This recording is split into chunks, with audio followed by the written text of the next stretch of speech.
Kiasma, Helsinki's dynamic crossroads of art and architecture. Designed by renowned American architect Stephen Holl, Kiasma opened in 1998 after winning a 1993 design competition with his visionary proposal titled Kiasma, a name reflecting its concept of intertwining forms. This curving, sculptural building stands at the junction of Helsinki's main civic landmarks, Parliament, Central Station, and Finlandia Hall, melding different city grids and connecting the urban and the natural. Holl was fascinated by Finland's dramatic seasonal light.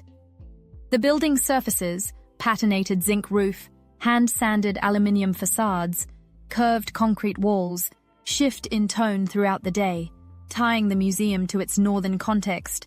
Inside, exhibition spaces spiral across 5 interconnected floors, laid out with human proportions in mind, so everything feels natural, intimate, even tactile. Kiasma isn't just about structure, it's about experience.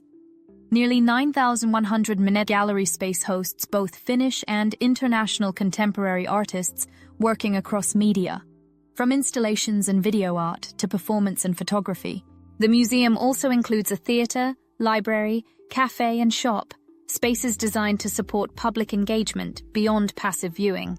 Part of the Finnish National Gallery, Kiasma was born from a national effort to create a contemporary art platform, housing works dating back to the 1960s.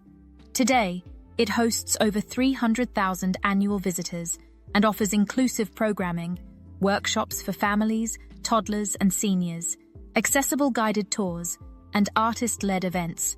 Critics praise Kiasma's fluid play with light and material. Skylights soften daylight, curved walls diffuse energy. In winter, warm interior light glows through its facade, blending sculpture, architecture, and cityscape into a resonant northern moment.